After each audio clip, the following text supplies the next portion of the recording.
Vicente Tallano.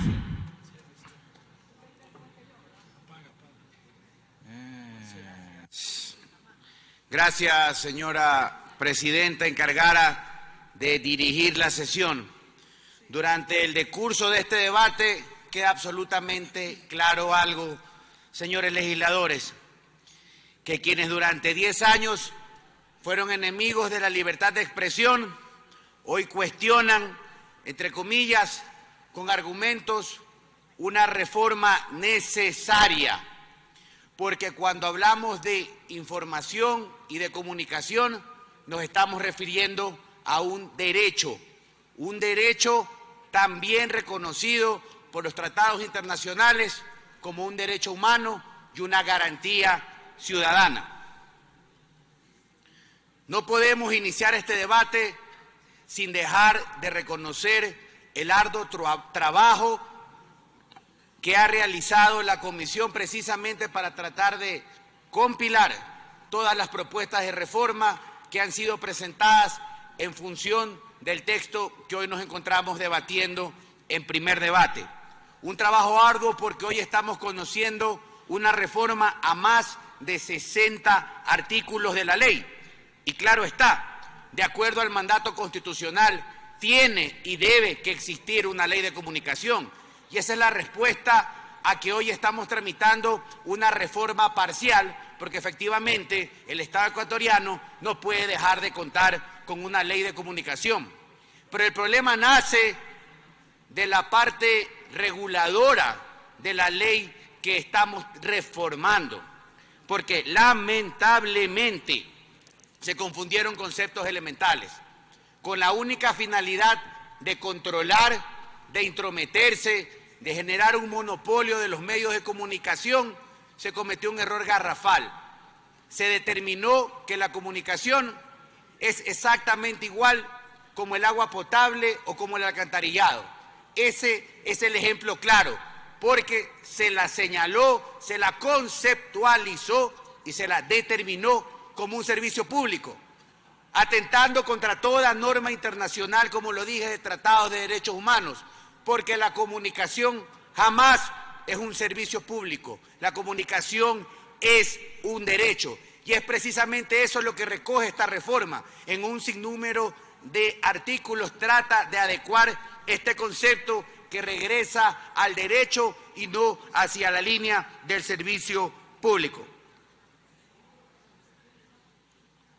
Un acierto, ya refiriéndonos al articulado, es precisamente el eliminar la Supercom, y cuando eliminamos la Supercom estamos eliminando todas y cada una de esas facultades y particularidades que permitieron perseguir, que permitieron controlar, que inclusive llevaron a la posibilidad de establecer multas en función de la facturación del medio de comunicación.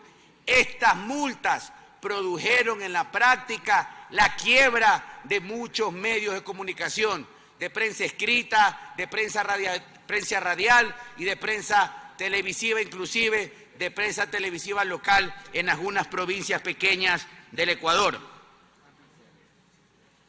Se elimina acertadamente, señores legisladores, la figura del linchamiento mediático. Y llama la atención que aquí, quienes durante 10 años aplaudieron en las sabatinas lo que sí era verdaderamente un linchamiento mediático, hoy con otros argumentos pretendan desvirtuar la necesidad de que esa figura deje de existir en nuestro ordenamiento jurídico. Y precisamente en función de aquello es que se quedó la puerta abierta para abrir una serie de procesamientos administrativos a través de la Supercom, cuando vergonzosamente el denunciante era el que tomaba la decisión. Y allí están el sinnúmero de multas impuestas y el indefinido número de procesos que se sustanciaron y algunos que siguen allí durmiendo el sueño eterno.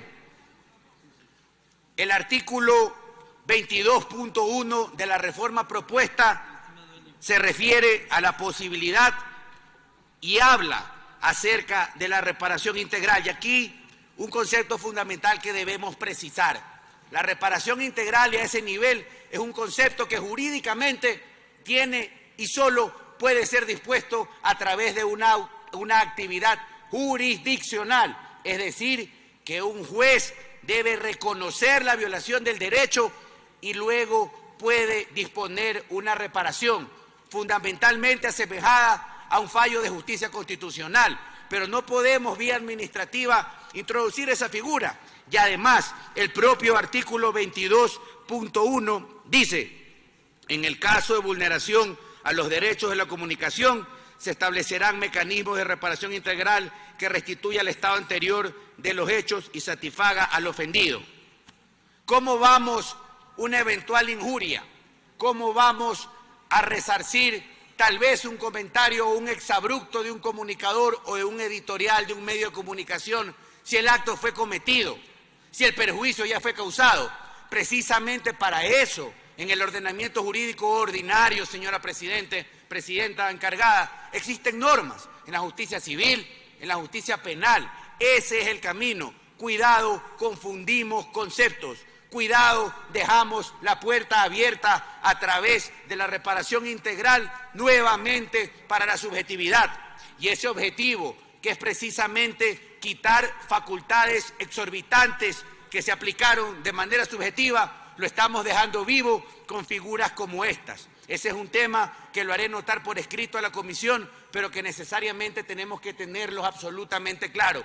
Cuidado, hablando de regulación, el antídoto termina siendo peor que la enfermedad, porque lo que nosotros tenemos que generar es precisamente condiciones para que una ley sea legítima y debidamente aplicada por los estamentos y funcionarios de turno, que fue absolutamente todo lo contrario lo que se hizo con la ley de comunicación, que fue hecha para concentrar, para perseguir, para sancionar y para poner una mordaza.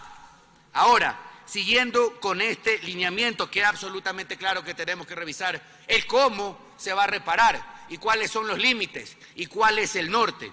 Ahora también el artículo 27 de esta reforma, cuando trata la posibilidad y lo titula Equidad en el tratamiento informativo de casos judiciales, se señala que los medios de comunicación, cuando aborden hechos sometidos a investigaciones o procesamientos judiciales, estarán obligados a publicar en igualdad de condiciones las versiones y argumentos de las partes involucradas.